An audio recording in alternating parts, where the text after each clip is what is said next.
Hello everyone, welcome to Anime No Me, and thank you for joining us for another One Piece video. Kuina is an extremely important character to Zoro's past, being the girl that inspired Zoro to become stronger and making him wish to become the greatest swordsman in the world. But unfortunately, destiny came to take her life unexpectedly, which made Zoro wander on a journey in search of fulfilling the dream of them both. But what would have happened if Kuina had been still alive? In today's video, we're going to talk about Kuina, how important this character is for Zoro's development, what the possibility of her appearing in the work once again is, and what this could cause in terms of changing history. But before we dive into the video, if you're new to the channel or even if you've watched a bunch of our videos, we'd be absolutely honored if you'd leave us a like and even subscribe and maybe leave us a comment letting us know what you thought of the video. It really helps us out, especially with that YouTube algorithm, and it motivates us to make more content. And if you'd like to help out the channel in a bigger way, consider sharing this video or another one of your favorites with a friend. But without further ado, let's get into the video. So my friends, Kuina was a childhood friend and rival of Roronoa Zoro. She was the daughter of Kushiro and a descendant of the famous Shimotsuki family of Wano country, possessing sword master ancestors. With all the amazing swordsmen and sword wielders that existed from her ancestry, this made her wish to also become an impeccable and great swordswoman. However, Kushiro was very worried about the possibility that his daughter could properly inherit his dojo. His wife had expressed hope in Kuina's strength, and as a result, Kuina was properly trained in swordsmanship from a very early age. By the age of 11, Kuina had become the strongest disciple in the dojo, unbeatable by anyone else. And remarkably, she had faced 2,000 fights against another prodigy disciple known as Roronoa Zoro, and had defeated him at every encounter. This always frustrated Zoro when he lost Kuina, but it wasn't because she was a woman, but it was because he was never able to overcome her once, so he could never really achieve his goal. Despite all of these successes, her father maintained the concern that men would naturally outgrow the swordsmanship with age,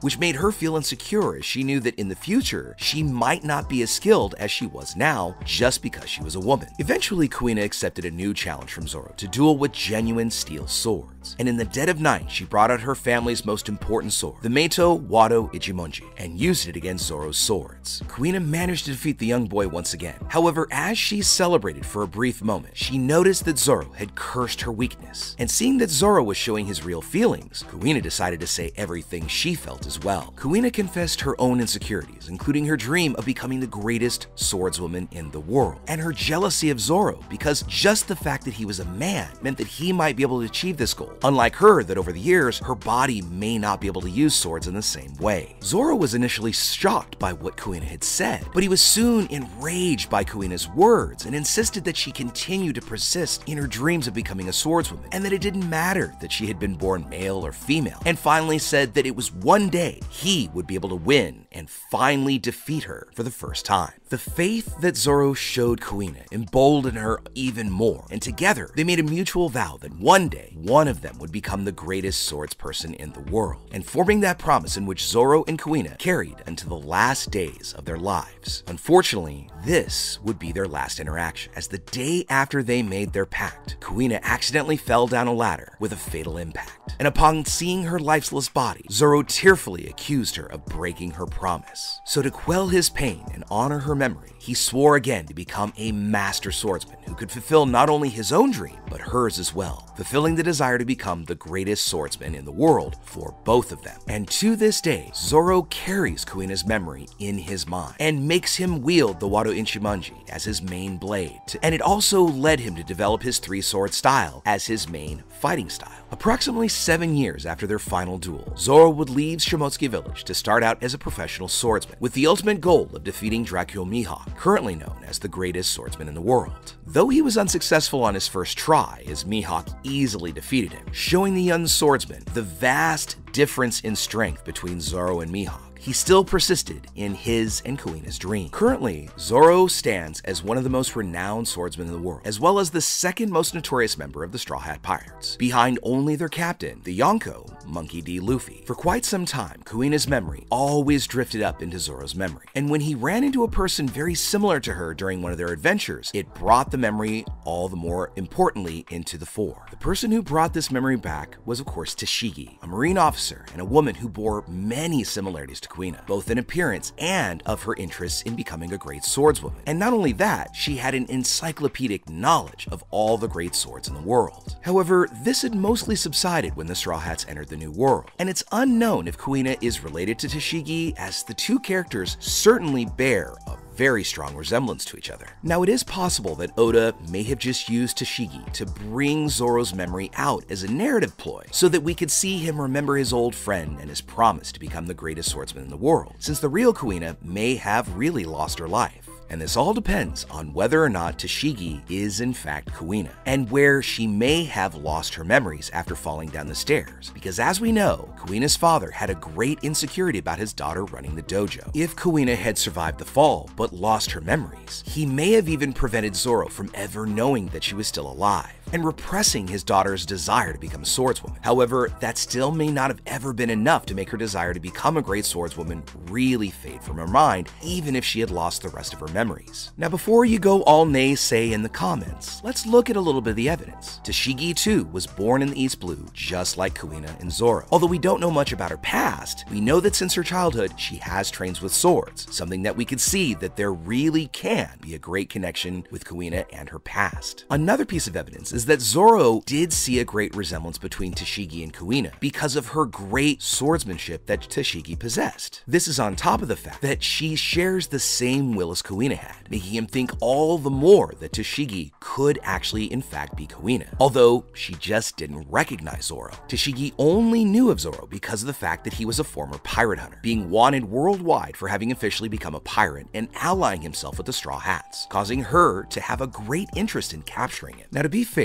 it is true that this idea that Tashigi could in fact really be Kuina is a little difficult to come true, but we can see that even though Tashigi is not Kuina, this did make Zoro kind of shake into his core when he met her. Just the fact that Tashigi strongly resembled Kuina took the young swordsman back to his past trauma, remembering his inability to win against her, and seeing her lose her life after a promise in which they had both placed their hopes, and Zoro having to carry on after seemingly losing his best friend and rival. If it were ever revealed that Tashigi were in fact Kuina, and she were to really reappear in the future and become an ally or even an enemy of Zoro, this could make Zoro really psychologically shaken, possibly causing one of the most exciting scenes to happen in One Piece. And again, something similar to this has already happened in One Piece, so it wouldn't be impossible for it to happen again. I mean, after the time skip, we saw that Sabo had survived the boat accident and had been rescued by the revolutionaries. However, Sabo had completely lost his memory,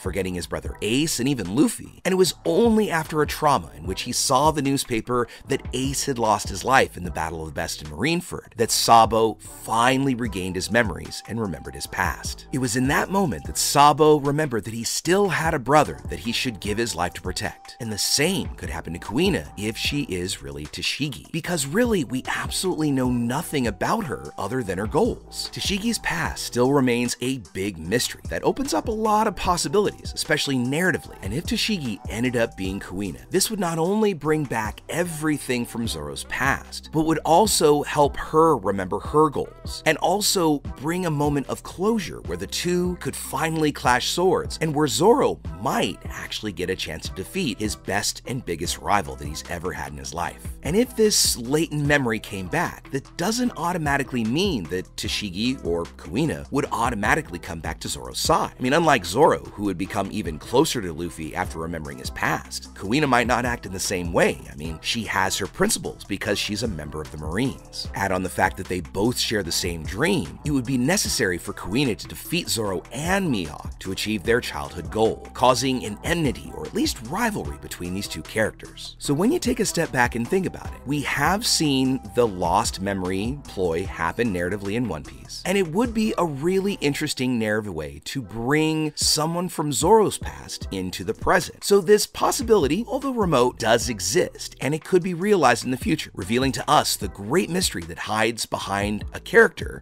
Tashigi could in fact be Kuina. But with all that said, my friends, we'd love to know what you think about it. Do you think that there's enough evidence that Tashigi could be Kuina? And if she is, why would her father have told Zoro that she died? Would it have been to spur Zoro on, or more or less protect his daughter from the cruel reality that she may not be able to grow up and become the greatest swordsman in the world? And finally, if we were to have the Tashigi Kuina reveal, where do you think it would make the most sense in our story moving forward? I mean, we know that we're heading into the final saga of One Piece, so where might this be a good way to reveal? I mean, we wouldn't want a moment like this just to be a throwaway. And we do know that Zoro has had a little bit of lack of character development since his whole arc during Thriller Bark, where he got to face off against the legendary swordsman of Wano. Let us know what you think about all that in the comments below. So as we bring our video to a close, I'd like to thank all of you so much for watching the video, especially those of you who've made it here to the very end. Be sure you comment on any themes or ideas that you'd like to see in future videos. And also, since you made it this far, give us a like and hit that red subscribe button before you head out to take on the rest of your day. Hope to see you all in our next video, and let's keep sailing this giant sea together. Take care.